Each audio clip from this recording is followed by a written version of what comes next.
I'm Charlie James. We're in my gallery. We're at Libby's fabulous solo show here at the gallery in Chinatown. Called Timeless. Called Timeless by Libby Black. And if we look at the work around the show, it's a combination of, well, we have the sculptural items, which have the world's simplest list of materials: paper, acrylic paint, and hot glue. They're thick paper. They're not super thick, not like cardboard at all, so there may be a couple layers glued to make the structure. They're hollow. They're hollow pieces. So looking around at the work in the show, it's obvious to me that the iconography of fashion somehow got indelibly marked in your brain. Potentially, maybe at a young age. Maybe talk a little bit about that. Well, I mean, growing up, I was always taught if you look good, then you are good. So. And where'd you grow up? Well, I was born in Toledo, Ohio. And then we moved to Texas when I was in high school. Texas must have been... Texas was like a whole other country. It wasn't like moving to another state, but Texas for me, you know, I got to high school and on the lockers in high school it says, "We're not snobs, we're just better." Was this Plano, Richardson? Plano. Oh, the legendary place. So for me that was like kind of like, oh, this is totally like, we're not snobs, we're just better. And that kind of stuck with me for a little bit too, in terms of like having these things and owning these things and the facade of looking good and acting good. So it's hard not to see the work in the show without the lens of this current climate that we're in, right? Where markets have collapsed and faith in financial institutions is gone. And it's funny, these things, they attract me the way that the real objects would attract me. I did a Louis Vuitton store, I think in 2003. I redid a whole store in Canola Garcia Gallery in Lower Haight, and Louis Vuitton called me down 3 weeks later after the show opened and said, you're making a profit off of our stuff, you need to shut down. And I was like, this is not a profit. And they were worried because they thought their customers were going to be confused. And I was like, your customers are confused, they're idiots, you know. So they never did anything since, and they didn't even really do anything then, but they kind of slapped me on the wrist, I suppose.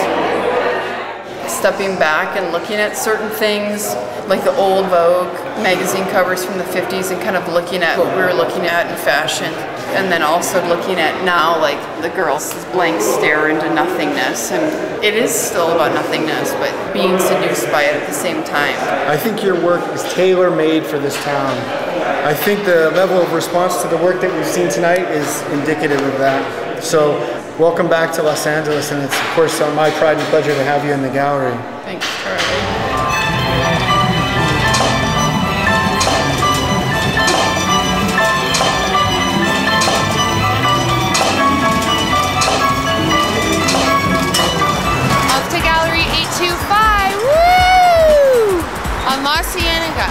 If we could cross the street and not get killed.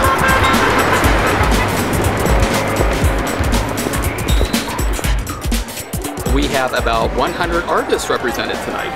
All right. They're all local Southern California artists of all media. This is the oldest nonprofit art organization in Los Angeles, that is major. And how many years has it been around? Well, coming up in 2010, we are going to be 85 years old. Whoa! So anything 85-year-old in LA is glacial. Seriously?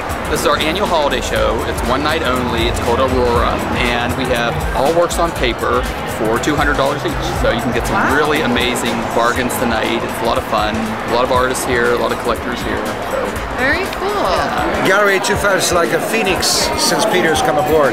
It's risen from the ashes, and he's created a new energy, a new sensibility, and you hear a lot about Gallery 825. Some of the most important curators in Southern California always talk about Gallery 825. And I think that's what it takes, because it offers a wonderful venue for artists who are not represented by other galleries.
pieces, and they are so fabulous. I'm really obsessed with ceramics right now, but you are my favorite ceramics person.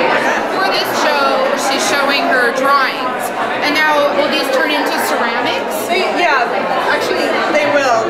I draw all the time. I make three-dimensional, figurative ceramics, and humans and animals, and combinations. And draw as well, so it's a constant back and forth of drawing and sculpting.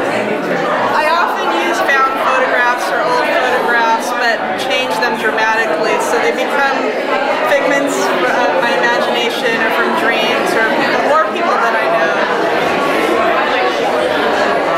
These are from two different series. This is from a series called Alter Ego, and this is from a series called Female Photographer Seeks Portrait Subjects, where I found subjects online.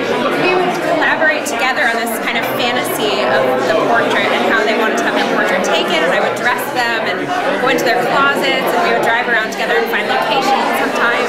So wait, so you put an ad out, they responded and said, I want my picture taken, and then you guys got together and you like said, what's your fantasy? Like what were you? Oh my god, I would totally pose for you. Well, you should. Oh my god, I would totally do that. That sounds so fun. So I did this series first, and then I did Alter Ego, and it was kind of pushing even further the fantasy of, it's actually my fantasy of being a celebrity photographer. So I found these people who have an alter ego, this kind of alternative life, and we photographed them in that life. And was this guy's fantasy to be in the superhero? This is him in his house, and he's actually an art dealer, but he also is in amateur wrestling. This looks like a very simple piece, but really there's a lot behind it. I mean, it looks very simple, but it's not simple at all. Basically what these are barcodes inked on paper, and if you think of a barcode as basically just an alphanumeric writing system, there's content in these patterns that we can't get at. We know it's there, and we can't see it. And this whole series are Japanese death haiku, and it's a tradition for haiku poets that at the moment of their death, they say a haiku and then they die. Are you serious? I am. Have they been practicing that their whole life? I imagine so. They probably have them planned in advance. This piece refers to a very chill wind blowing through a forest in winter. And so, you know, the way the very minimalist lines are coming across the page, one could almost imagine them as trees, and as though you're looking at a forest, and then there's the content of the forest being in the barcode. And then at the same time, it being ink on paper, the ink behaves in its own way, so you can start to see these shadows and these dark spaces and light spaces, so that gives it yet another reading and another life. So if you kind of go back and look at it, you can almost see a landscape happening in the ink of maybe some clouds or a range of mountains in the distance. And then to hear that it's their last dying words, I mean, that actually, like, that's very intense.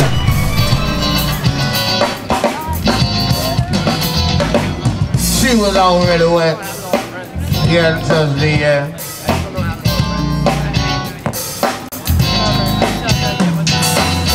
She was ready to ride the third rail.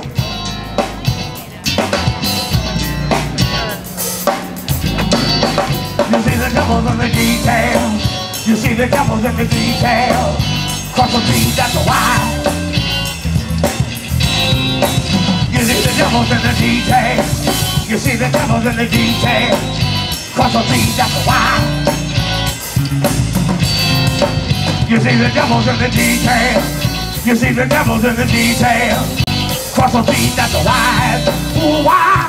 Ooh, why, why, why? Devils in the detail. You see the devils in the detail. Cross the T, that's a Y. You see the devils in the detail.